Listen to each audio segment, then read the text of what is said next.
Press Lord, सबको जय मसीह की। एक बार फिर मैं परमेश्वर के मीठे और मधुर नाम में आप सभी का स्वागत करता हूं। और परमेश्वर अपने अनुग्रह और अपनी महिमा में आपको बढ़ाए। और मैं पूरी उम्मीद करता हूं कि परमेश्वर ने अब तक आपको संभाले रखा, आपके परिवार को संभाले रखा। मैं इसके लिए भी परमेश्वर का धन्यवाद करता हूं। और साथ ही मैं आज बहुत खूबसूरत वचन को आपके बीच में लेके आया, जिसके द्वारा मुझे सामर्थ मिली और मैंने सचमुच परमेश्वर के उस अनुग्रह को अपने जीवन में महसूस किया और उसके महान प्रेम को जो उसने हमारे लिए रख छोड़ा है।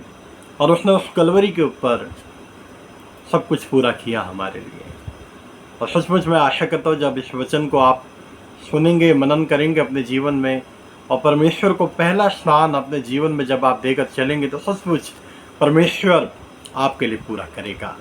क्योंकि हमारा परमेश्वर महान है, प्रेम करने वाला है और हमें आशीषें देने वाला परमेश्वर है।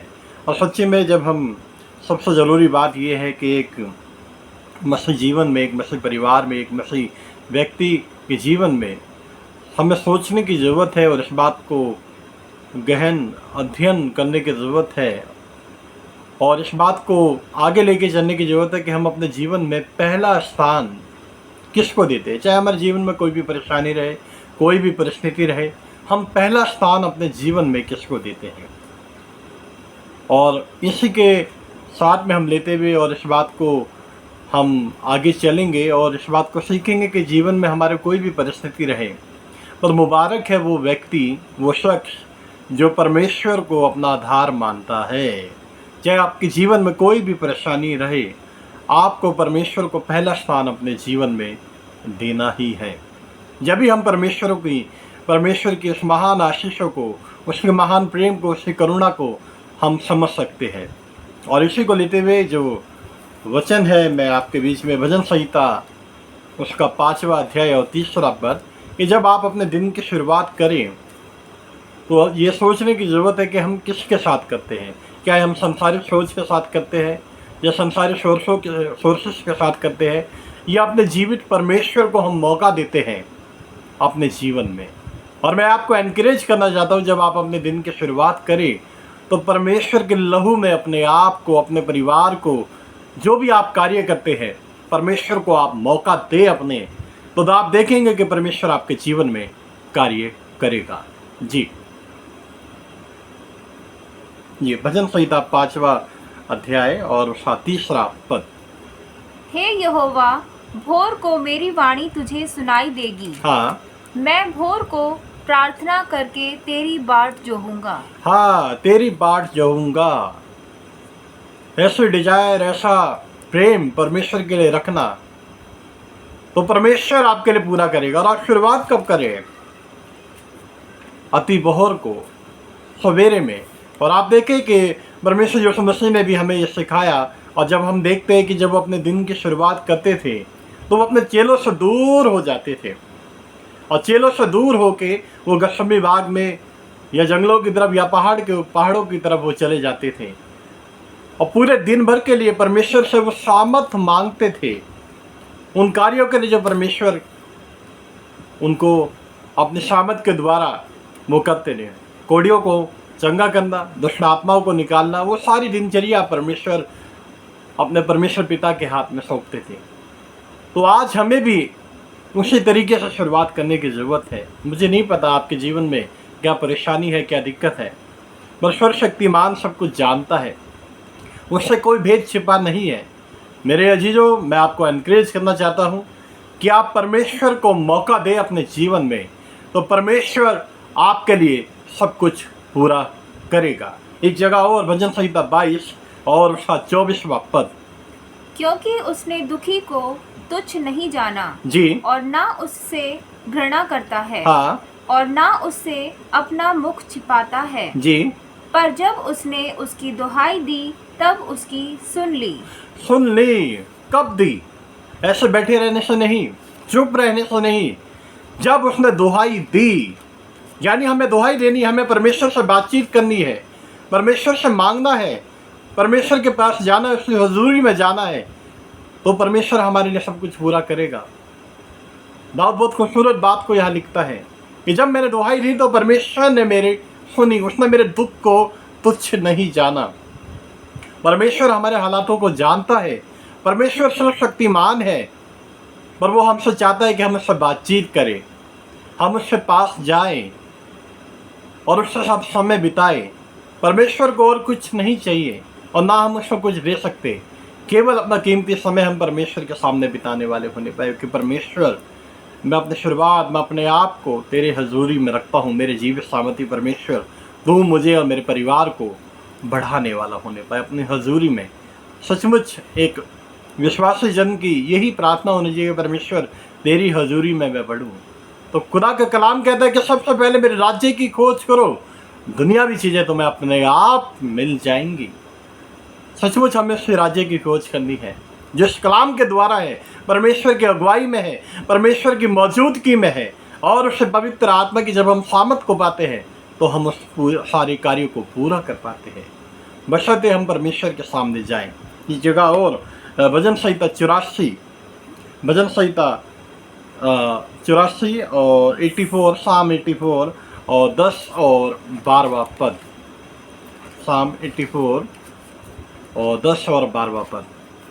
क्योंकि तेरे आंगनों में का एक दिन और कहीं के 1000 दिन से उत्तम है। जी, दुष्टों के डेरों में वास करने से अपने परमेश्वर के भवन की डेवड़ी पर खड़ा रहना ही मुझे अधिक भावता है। हाँ, परमेश्वर के समीप रहना, परमेश्वर की हजूरी में रहना मुझे भाता है।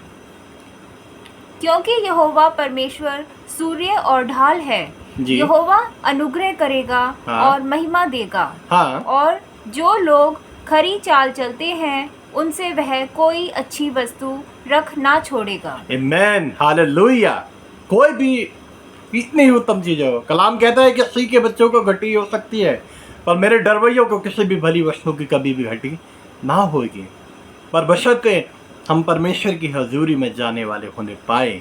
मेरे अजीजों, परमेश्वर की हजूरी में जाना बेहद ज़रूरी है। परमेश्वर चाहता है कि आप उसके समीप रहें, आप उससे बातचीत करें, तो परमेश्वर आपके लिए सब कुछ पूरा करेगा। अब सबसे अहम बात कि आपने परमेश्वर को अपने जीवन में कौन सा स्थान दिया है। परमेश्वर को सेकंड पोजीशन कभी भी पसंद नहीं है। सर्वप्रथम सबसे ऊपर परमेश्वर को रखना, यही बरकतों को पाना है। एक जगह और मेरे साथ आप भजन संहिता 66, साम 66 वर्स 17 और 20 से 20 तक हम पढ़ेंगे। भजन संहिता 66 और 17 से 20। मैंने उसको पुकारा जी, और उसी का गुणानुवाद मुझसे हुआ। हाँ, यदि मैं मन में अनर्थ की बात सोचता हाँ, तो प्रभु मेरी ना सुनता। जी, परंतु परमेश्वर ने तो सुना है। हाँ, उसने मेरी प्रार्थना की ओर ध्यान दिया है। हाँ, धन्य है परमेश्वर जिसने ना तो मेरी प्रार्थना अनसुनी जी। की और ना मुझसे अपनी करुणा दूर की कर दी है। यस, आमेन, हालेलुया। सबसे जरूरी बात, हम अपने मुंह से परमेश्वर के लिए क्या शब्द निकालते हैं। क्या हमारे मुंह से कुड़कुड़ाना, परमेश्वर को कोसना, या हमेशा ये कहना यह हमारी प्रार्थना ही नहीं सुनी जाती, हम परमेश्वर हमारी प्रार्थनाओं को नहीं सुनता, या इस बात को कहना कि परमेश्वर मैं जैसा भी हूँ तेरे अनुग्रह की वजह से हूँ। परमेश्वर तू मेरे सुनेगा, तू मुझे सामर्थ देगा और तू मुझे इस पहाड़ पे जो विपत्ति के समान मेरे जीवन में खड़ा है, चाहे वो बीमारियों का हो, चाहे वो दुष्ट आत्माओं के बंधन हो, चाहे वो कलेशा का हो, चाहे वो बेरोजगारी का हो, परमेश्वर आपके लिए सब कुछ पूरा करने के लिए तैयार है, बशर्ते हम परमेश्वर को पहला स्थान दे। मेरे अजीजों, आप इस कलाम को अपने जीवन में लेके चलने वाले होने पाए तो परमेश्वर आपके जीवन के लिए सब कुछ पूरा करने के लिए तैयार है। और बहुत खूबसूरत बात लिखी है यिर्मयाह नबी की किताब, उसका 17वां अध्याय और 7 से 8 हम जब पढ़ते हैं तो बहुत अच्छी बात है। इस बात को हमें सीखना है कि परमेश्वर को हमें खोजना है, ढूंढना है, तो परमेश्वर हमें मिलेगा। धन्य है वह पुरुष जो यहोवा पर भरोसा रखता है, जी, जिसने परमेश्वर को अपना आधार माना हो। जी, वह उस वृक्ष के समान होगा जी, जो नदी के किनारे लगा हो, हाँ, और उसकी जड़ जल के पास फैली हो। जी। जब धूप होगी हम्म। तब उसको ना लगेगी। हम्म। उसके पत्ते हरे रहेंगे हाँ। और सूखे वर्ष में भी उनके विषय में कुछ चिंता ना होगी, यस। क्योंकि वह तब भी फलता रहेगा। हाँ, आमीन, हालेलुया। सबसे जरूरी बात, धन्य है वे पुरुष जिसने अपना आधार परमेश्वर को माना है। आपकी शुरुआत कहाँ से हुई है? आप किसको आधार मानते हैं?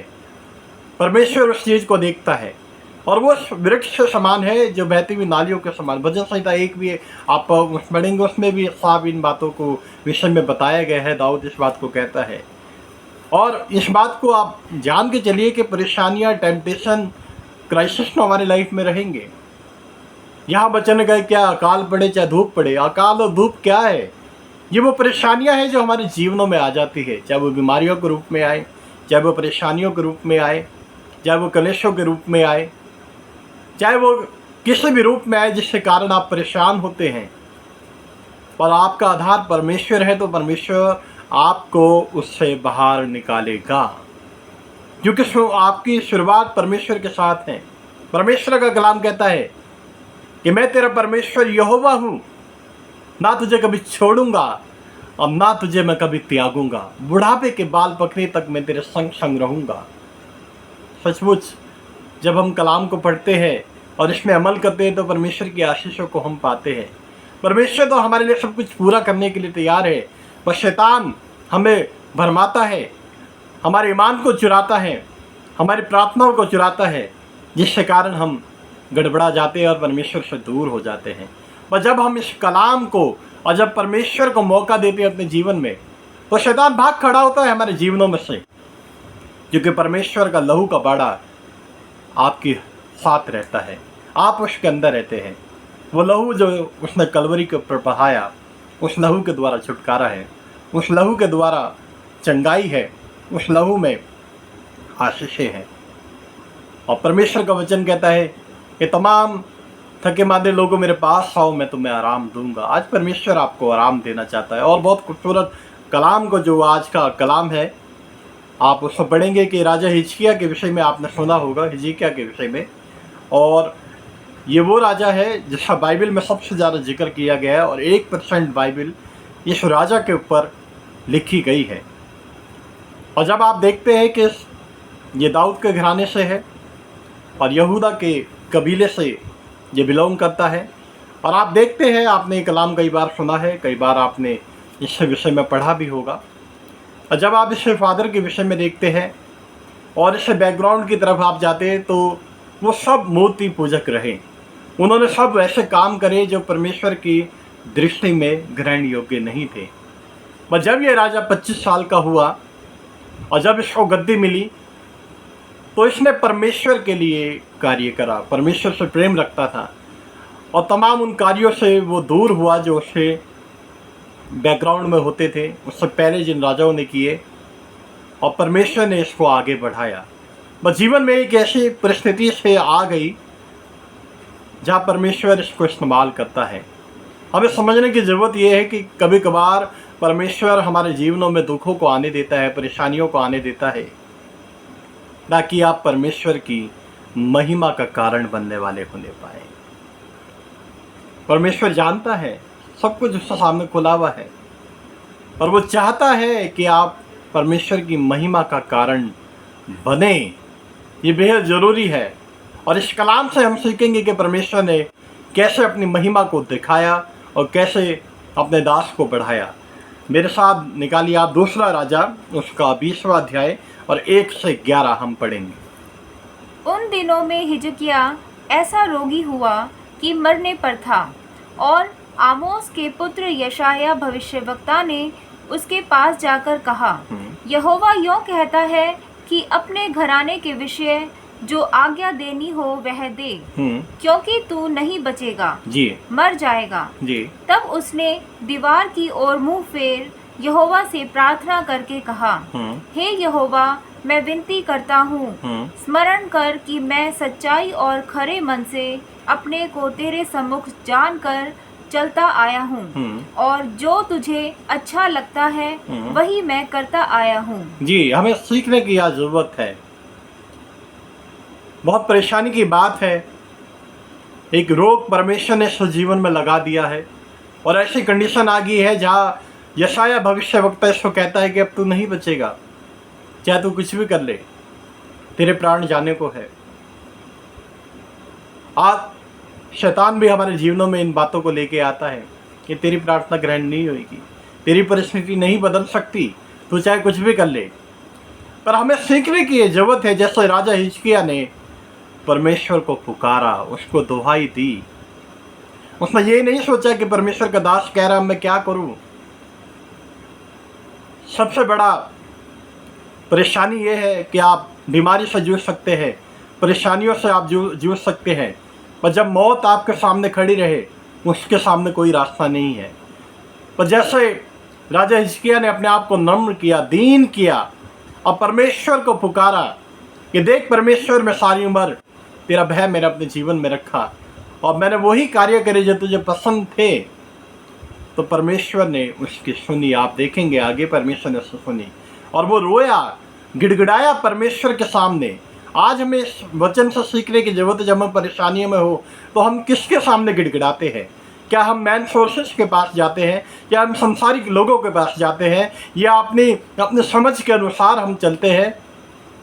यदि हम अपने समझ के अनुसार चलते हैं तो शायद हमें वक्ती तौर पे कुछ राहत मिल जाए, पर हमें बहाली नहीं मिल पाती। बहाली परमेश्वर की हजूरी में आना है, परमेश्वर के पास रहना है और परमेश्वर पूर्ण रूप से हमें बहाल करता है। जी।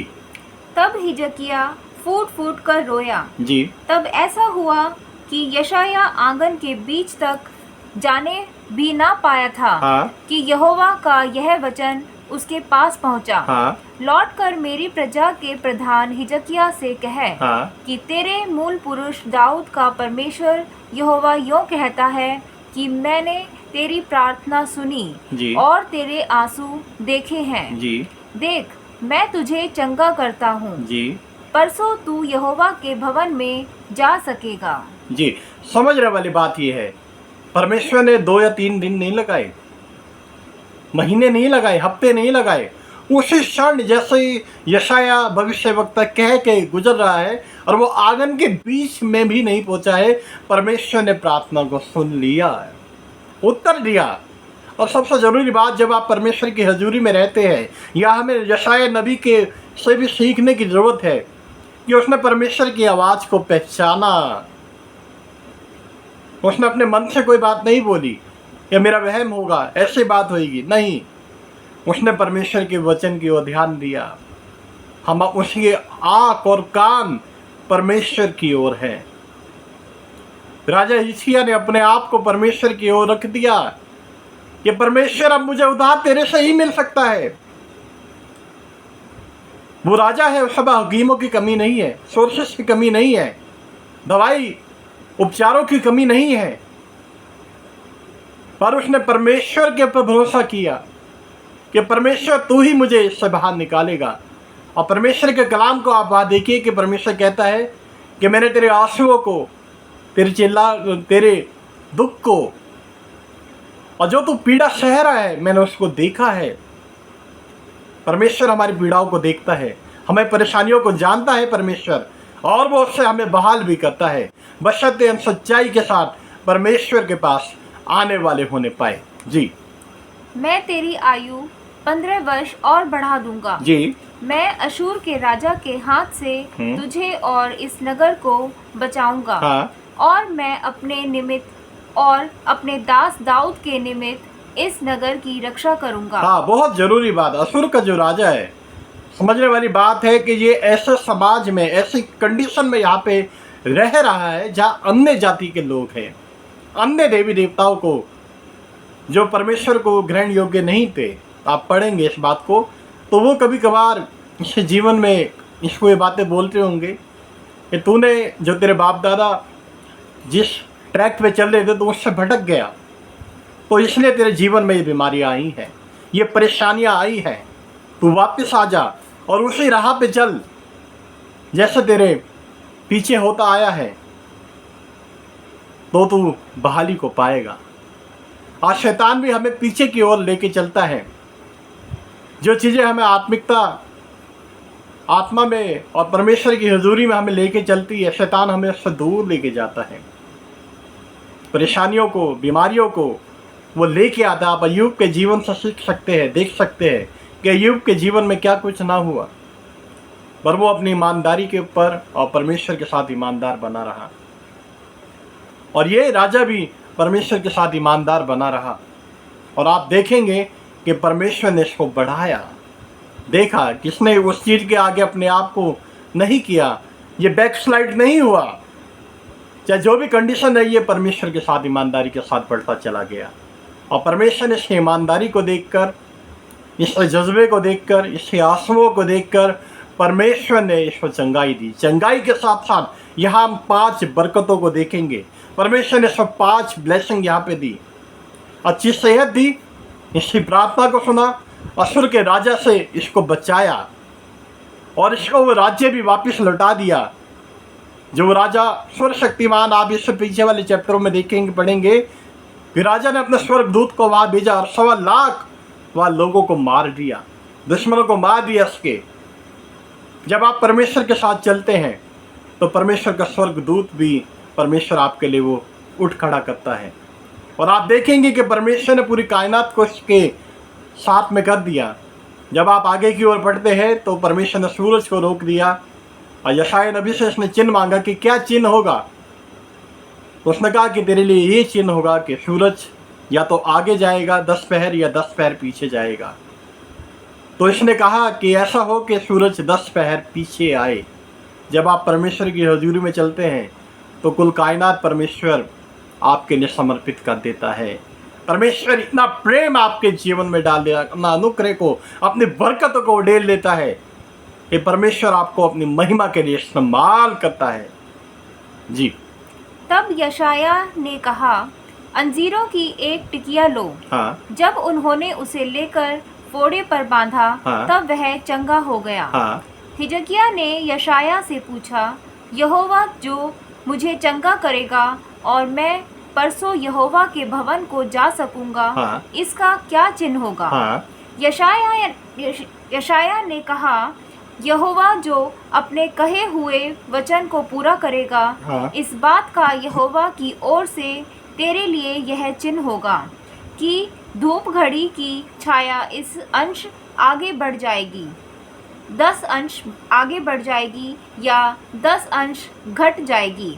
हिजकिय्याह ने कहा, छाया का 10 अंश आगे बढ़ना तो हल्की बात है, इसलिए ऐसा हो कि छाया 10 अंश पीछे लौट जाए। हाँ। तब यशायाह भविष्यवक्ता ने यहोवा को पुकारा और आहाज की धूप घड़ी की छाया जो 10 अंश ढल चुकी थी, यहोवा ने उसको पीछे की ओर लौटा दिया। आमीन। लौटा दिया। जो कुछ आपने खोया है, जो कुछ आपका तबाह और बर्बाद हो गया है, वो परमेश्वर आज आपको लौटाना चाहता है। परमेश्वर आज आपके लिए वो पूरा करना चाहता है जो कायनात में कभी नहीं हुआ, जिससे आपने कभी सोचा भी नहीं होगा। परमेश्वर ऐसे अद्भुत रीति से आपके जीवनों में काम करने के लिए तैयार है। मैं आपसे यही कहना चाहता हूँ कि क्या आप उसके लिए तैयार हैं? आप अपने आप को तैयार कीजिए। जिस राजा ने, परमेश्वर के दास ने अपने आप को समर्पित किया, वैसे आज भी समर्पित करने वाले होने पाए। शैतान आपको भरमाएगा, आपको कमज़ोर करेगा, आप पे अटैक करेगा। बस जब हम आत्मा में मजबूत होते हैं, जब हम परमेश्वर को अपना जीवन सौंप देते हैं, जब परमेश्वर हमारा अगुवा होता है, तो वह हमारे लिए स्वर्गदूतों को तैनात करता है। और शैतान इस बात को समझ जाता है कि यहाँ मेरी नहीं चलेगी, क्योंकि परमेश्वर का बाड़ा यहाँ मौजूद है। आप परमेश्वर के चुने हुए लोग हैं। परमेश्वर का कलाम कहता है कि तुम मेरी चुनी हुई प्रजा हो। मैंने तुम्हें इसलिए सृजा है कि तुम मेरी महिमा करने पाओ। सचमुच आज हमें परमेश्वर को महिमा के योग्य ठहराना है। और शैतान कभी कभार हमारे अजीज़ों को, हमारे आसपास की सोसाइटी को, हमारे को इस्तेमाल करता है कि हम नेगेटिव चीज़ों को लेके आए। और एक आखिरी वचन हम जरूर पढ़ेंगे और इस बात को सीखेंगे कि परमेश्वर की महिमा और उसका अनुग्रह हमारे जीवन में बहुत बढ़कर है। अय्यूब ने बहुत खूबसूरत बात को बोला। मेरे साथ आप निकालिए अय्यूब की किताब, उसका 2 अध्याय 9 और 10 पद। तब उसकी स्त्री उससे कहने लगी, जी क्या तू अब भी अपनी खराई पर बना है? जी परमेश्वर की निंदा कर और चाहे मर जाए तो मर जा। हाँ उसने उससे कहा, तू एक मूढ़ स्त्री है हम्म मूढ़ स्त्री की बात करती है। क्या हम जो परमेश्वर के हाथ से सुख लेते हैं हाँ। दुख ना लें? हाँ इन सब बातों में भी अय्यूब ने अपने मुंह से कोई पाप नहीं किया। कोई पाप नहीं किया। बहुत जरूरी बात है। आज शैतान आपकी जुबान से परमेश्वर की निंदा करवाना चाहता है, परमेश्वर के कार्यों की निंदा करवाना चाहता है जो चमत्कार परमेश्वर ने आपके जीवन में करे हैं। जब आप परमेश्वर की निंदा करते हो तो शैतान परमेश्वर को कहता है, देख इस जीवन में तेरे लिए कोई भय नहीं है, कोई इज्जत नहीं है, कोई रुतबा नहीं है। ये केवल अपने स्वार्थ के लिए तुझे पुकारता है। पर हमें सच्चाई के गहराई, दिल के गहराई के साथ, सच्चाई के साथ परमेश्वर के हजूर जाने की। और आप देखेंगे राजा हिजकिय्याह ने पहले भी कभी बहुत बार अंजीरों को खाया होगा, कई बार कई उपचार भी करे होंगे, पर आप देखें यह अंजीरों की टिकिया क्या दर्शाती है। यह अंजीरों की टिकिया परमेश्वर के अनुग्रह को दर्शाती है कि जब आप परमेश्वर के कलाम को ग्रहण कर लेते हैं, जब परमेश्वर की हजूरी में हम आ जाते हैं, तो वो मामूली सी चीज़ परमेश्वर आपके लिए इस्तेमाल करता है, बशर्ते हम अपने ईमान पे मजबूती की ओर जाने वाले होने पाए। मेरे अजीज़ों, मेरे प्यारे बहन भाइयों, मैं आपसे केवल एक ही बात ये कहना चाहता हूँ परमेश्वर के नाम में कि आप परमेश्वर के ऊपर अपना ईमान को बना के रखें। क्या जीवन में कोई भी परिस्थिति हो, मैं समझ सकता हूँ कि बहुत विकट परेशानियों में आप हैं इस समय, शायद कोई रास्ता, कोई मार्ग नज़र नहीं आ रहा, पर इस कलाम को आपके बीच में लाने का केवल एक यही मकसद है कि आप परमेश्वर के अनुग्रह में बंधें, परमेश्वर के ऊपर भरोसा रखें, क्योंकि परमेश्वर आपके लिए सब कुछ पूरा करने के लिए तैयार है। परमेश्वर का कलाम कहता है, परख के देखो कि यहोवा कैसा भला परमेश्वर है। परमेश्वर का कलाम कहता है, मैं तेरा परमेश्वर यहोवा हूं, और देख मैंने तेरे लिए एक द्वार खोल रखा है जिसे कोई भी बंद नहीं कर सकता। वो द्वार परमेश्वर ने आपके लिए खोल रखा है, वो द्वार कभी आपके लिए बंद ही नहीं हुआ है। हमने अपने ढिठाई के कारण, अपने इच्छाओं के कारण जो परमेश्वर को ग्रहण योग्य नहीं है, परमेश्वर को वो समय देकर ना देकर हमने उन दरवाज़ों को अपने आप ही बंद कर रखा है। आज परमेश्वर आपके लिए वो द्वार खोलने के लिए तैयार हैं। आप परमेश्वर के सामने अपने आप को रखने वाले होने पाए कि परमेश्वर, मैं आज अपने आप को तेरे सामने सौंपती रखता हूँ पिता, तू मेरे लिए बहाली कर। सचमुच आपके लिए परमेश्वर काम करेगा। मूसा ने परमेश्वर से बहुत प्यारी बात कही, हमें सीखने की ज़रूरत है। आप निर्गमन की किताब में पढ़ेंगे, वहाँ लिखा है कि मूसा, एक समय ऐसा आया जब परमेश्वर ने बोला कि मैं अपने स्वर्गदूत को तेरे सामने भेजता हूँ। मूसा ने वहाँ मना कर दिया कि नहीं परमेश्वर, जब तक तू हमारे साथ न चले तो ये लोग कैसे जानेंगे कि तू हमारे साथ है। सर्वशक्तिमान परमेश्वर हमारे साथ है। परमेश्वर ने वहाँ परखने के लिए उसको बोला, भेजा सारी बातों को। और परमेश्वर ने वहाँ आगे बोला कि मैं तेरी इस मन की इच्छा को भी पूरा करूँगा, मैं तेरे साथ आप ही चलूँगा और तुझे विश्राम दूँगा। सचमुच अजीजों, परमेश्वर आज हमें विश्राम देना चाहता है। परमेश्वर हमारी परेशानियों को जानता है, उससे कोई बात अछूती नहीं है। परमेश्वर आपके लिए, मेरे लिए सब कुछ पूरा करने के लिए तैयार है। परमेश्वर ने उस कलवरी के ऊपर सब कुछ पूरा कर दिया। उसने अपने इकलौते पुत्र को दे दिया ताकि जो कोई इसमें ईमान लाए वो हलाक ना बल्कि अनंत जीवन पाए। और जब हम परमेश्वर के अनुग्रह में आते हैं, उस सामत को पाते हैं, तो हम जयवंत से भी बढ़कर है। इस पृथ्वी के ऊपर, इस पृथ्वी के नीचे केवल एक ही नाम है, परमेश्वर यीशु मसीह। बिना उससे उद्धार नहीं है। हम इस चीज़ को ग्रहण करने वाले होने पर अपने सारे बोझ को परमेश्वर के कांधे के ऊपर लादने वाले होने पर, क्योंकि वो आप ही कहता है कि अपना सारा बोझ और अपनी सारी चिंताएं मेरे ऊपर डाल दो, मुझे तुम्हारा ध्यान है।